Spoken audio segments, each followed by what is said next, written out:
Summer 2026 has honestly been one of my favorite anime seasons in a while. Between the incredible art styles, memorable characters, and a few shows that completely caught me off guard, I ended up finding way more to love than I expected. So today, I want to talk to you about 5 new anime that stood out to me the most, and who knows, you might just find your next favorite show.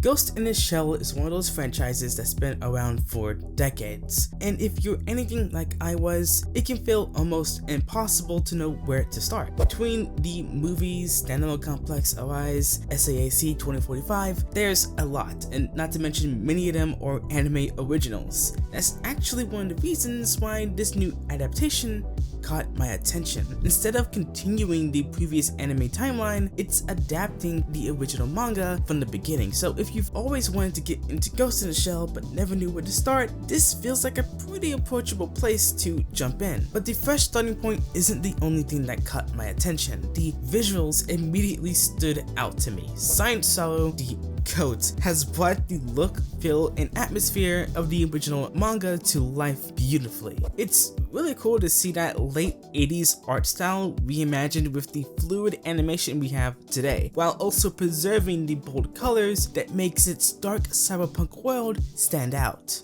And the best example of all of this is the assassination scene at the beginning of episode 1. I've seen comparison videos between the manga, the original adaptation, and the new version, and while I have deep nostalgia for the 95 film, I cannot lie, this new adaptation looks just as good, if not better, than the original 95 film. Not sure that's a hot take, but honestly, I think it's that great. And of course, gorgeous visuals can only carry a show so far, so what exactly is Ghost in the Shell about? At its core, Ghost in the Shell is a cyberpunk crime thriller. You follow Major Mariko Kusanagi and her team as they investigate cybercrime in a future where almost anyone can replace parts of their body with technology. But what made Ghost in the Shell so influential isn't just the action, it's the questions it asks about identity, consciousness, and what it truly means to be human.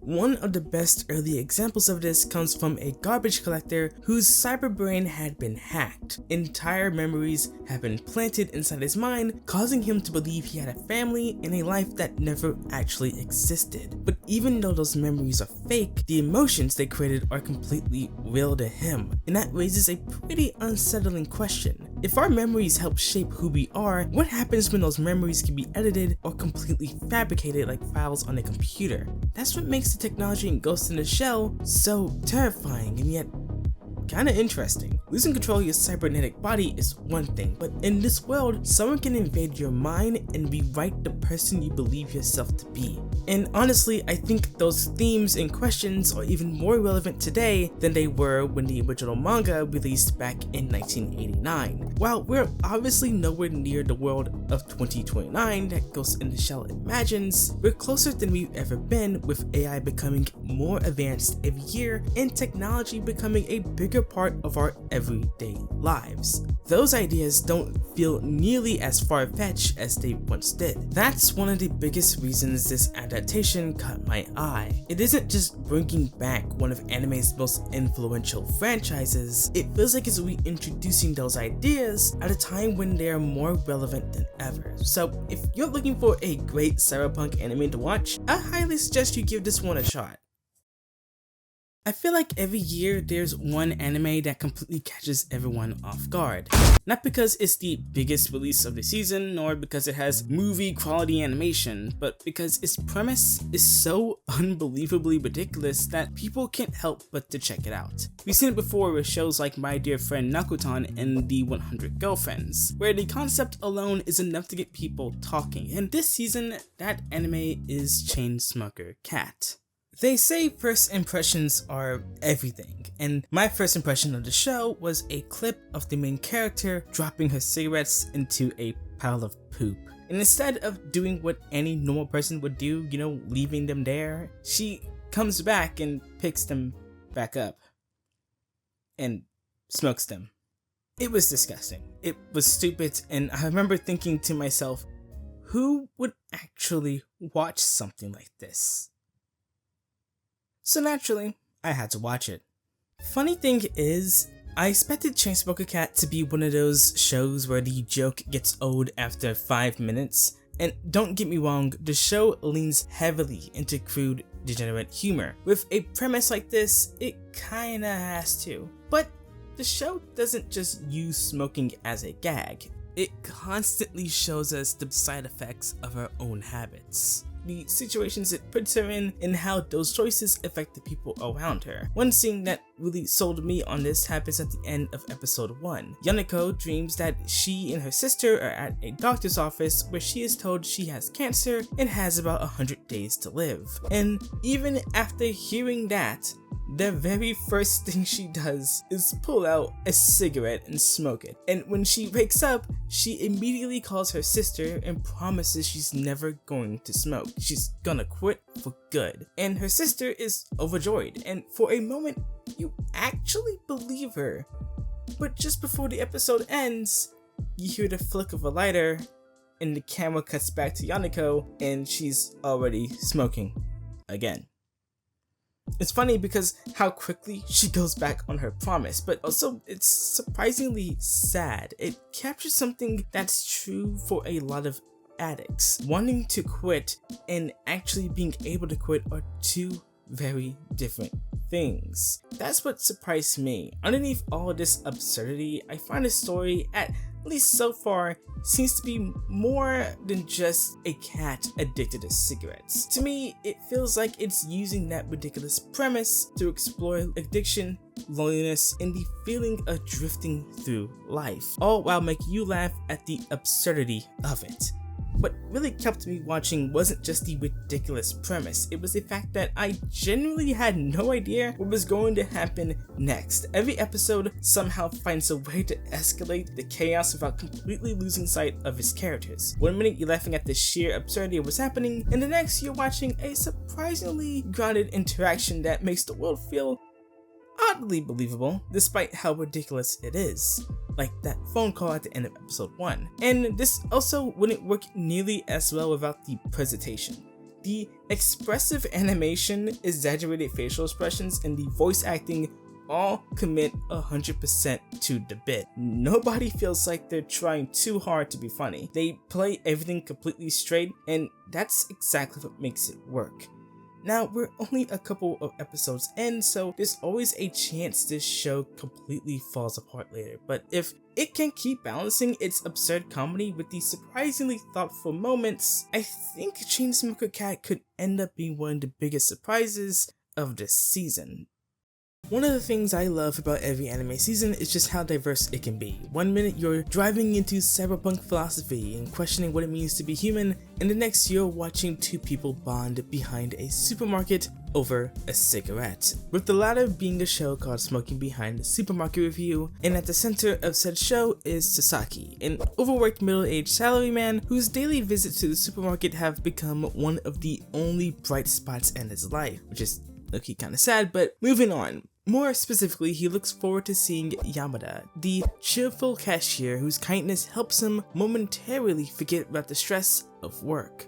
But one night, Sasaki arrives after Yamada has already finished her shift. While searching for somewhere to smoke, he meets a much more rebellious looking woman named Tayama, who invites him to the smoking area behind the store. What Sasaki doesn't realize, and is clearly shown to us, is that Tayama is actually Yamada outside of work. Apparently changing your clothes, letting down your hair, and acting different is all it takes to create the perfect disguise. From here, this shared smoke break slowly became a nightly routine. Tayama playfully teases Sasaki while he unknowingly tells her how much he admires Yamada, and those simple conversations gradually bloom into an unexpected friendship.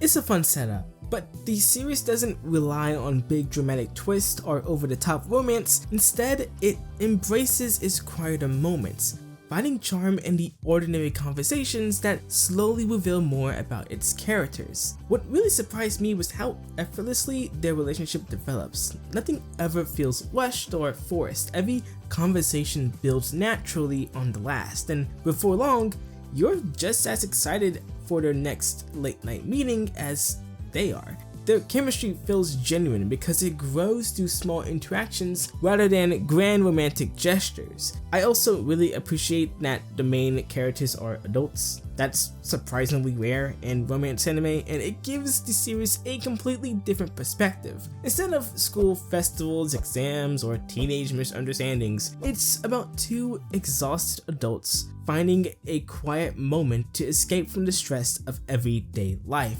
That grounded approach makes their conversations feel more authentic and relatable. It's funny because on paper, a show about two people talking behind a supermarket doesn't sound particularly exciting, but it's exactly why it caught me off guard. It takes one of the most simplest premises imaginable and turns it into something warm, heartfelt, and surprisingly difficult to stop watching. So if you're looking for something a bit more grounded and relaxing, I highly recommend giving it a watch. With episodes only lasting around 8 to 15 minutes, it's an easy series to pick up, and one that I find myself looking forward to every week.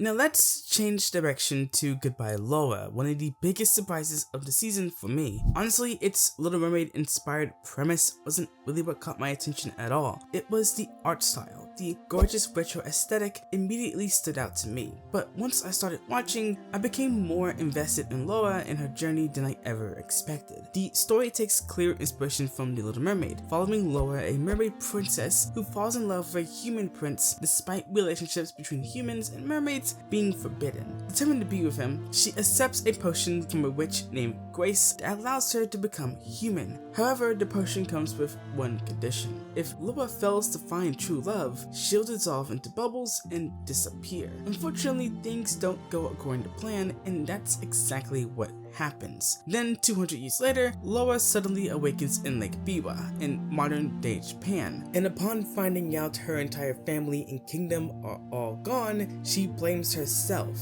and goes on a mission to bring them back.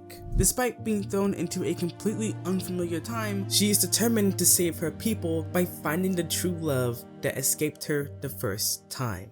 One of my favorite parts of the show is Lara herself. She's basically a fish out of water in every possible sense. She isn't only adjusting to life on land, she's trying to understand a completely different period of human history. Almost everything around her feels alien, from modern technology to the way people live and communicate. This creates a lot of funny moments because Lara approaches everything with such sincere curiosity. Things that seem completely ordinary to everyone can also feel unbelievable to her, and I love watching her attempt to make sense of all of them. But the show never makes her feel stupid. She's naive, but she's also curious, determined, and surprisingly adaptable, which makes her incredibly easy to root for. I'm also slowly beginning to warm up to Mari. Be honest, I didn't really like her at the beginning. Compared to Laura's openness, Mari could feel cold and difficult to connect with. But as the series continues, we're slowly beginning to see past that distant exterior. Her more grounded personality also makes her a great contrast to Lara, and I'm becoming increasingly interested in watching their relationship develop. The presentation is another major reason the show has stuck with me. The art style has this gorgeous late 80s and 90s anime aesthetic that you rarely see, and the production fully embraces it, from the backgrounds to character designs, and especially in the opening, it constantly reminds me why I love that era of anime so much. And then there's the soundtrack. I genuinely think this might be one of my favorite OSTs of the entire season. There were multiple scenes where the music elevated the emotion so much that I found myself paying just as much attention to what I was hearing as what I was watching. The character who intrigues me the most, though, is Grace. It's not just because I love her design, it's because I can never completely figure her out. She's responsible for giving Lara the potion that began this entire story in the first place, and no one trusted her from the jump, but I can't tell whether she genuinely wants to help or if everything she does is serving some hidden agenda. Grace constantly walks that line between helpful and suspicious. Every time she appears, I find myself questioning her true intentions, and rather Lara should really be trusting her at all. So while Goodbye Lara may not be the flashiest show this season, I think it's easily one of the most charming. I came for the gorgeous retro-inspired presentation over the Little mermaid concept, but Lara herself is the biggest reason I became invested. Between her journey through the modern world, her growing relationships with Mori and the people around her, the mysteries surrounding Lara's family and Grace, and the incredible soundtrack, Goodbye Lara has become one of my favorite surprises this summer. And finally, we have Jaadugar, a witch in Mongolia. The first thing that drew me in was the art style. It's deceptively simple, but it's absolutely bursting with personality. I seriously cannot praise the colors and composition enough. Every frame feels so full of life, and it immediately reminded me of how Making of King stood out when it first aired. It's produced by Science Sorrow, with Naoko Yamada serving as chief director and Abel Gongara as director. It has that unmistakable quality where you could easily recognize it from a single screenshot. What makes this show feel so fresh though is its historical setting. The story takes place in 13th century Persia, where a young girl named Lara is sold into servitude after losing her mother and being separated from her home. She's taken in by a family of scholars, and although she initially tries to escape, they introduce her to the power of knowledge. Lara learns about science, medicine, mathematics, and philosophy, eventually coming to see education as something no one can ever take away from her. Unfortunately, that belief is put to the ultimate test when the expanding Mongol Empire reaches her city. Her home is destroyed, the woman who raised her is killed protecting her, and Lara is taken into the Empire as prisoner. With almost everything taken from her, Lara adopts the name Fatima in honor of the woman who raised her, and makes an incredibly dangerous decision. She's going to use her knowledge to earn a place within the Mongol royal family and eventually destroy the empire from the inside. Despite the title, however, Lara isn't throwing fireballs or casting spells or summoning creatures. In her case, magic comes from her intellect. Persian science, medicine, and scholarly knowledge become her greatest weapon as she navigates the empire filled with political conflict and people who constantly test her resolve. But honestly, as fascinating as the historical setting is, what really hooked me was Lara herself. After everything she's been put through, I kept asking myself the same question: how does she keep going? Every new obstacle feels impossible, yet she continues pushing forward through a combination of intelligence and sheer determination. The Mongols may have taken away her home, her family, and her freedom, but the one thing they couldn't take from her was everything she learned.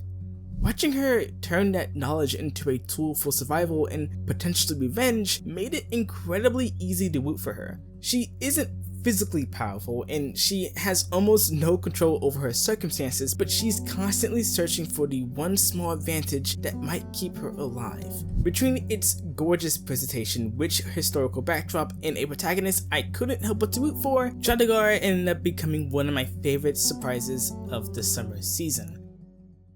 So those are the 5 new anime that stood out the most to me this summer season. The variety is exactly what made this season so much fun to me. One minute I'm watching a show about a chain-smoking cat, and the next I'm getting invested in the quiet romance behind a supermarket or a revenge story set in the 13th century. These shows couldn't be more different, but every one of them gave me something I wasn't expecting, and hopefully one of them does the same for you. What shows are your favorite this season? It can be a show that's new like the ones on this list, or a continuation like a season 2 or 3, or any show that you watched this summer season that could have aired years ago. It doesn't matter. I like to hear you guys talk about what you guys enjoyed, so feel free to comment down below and like, share, and subscribe, and I'll see you guys in the next video.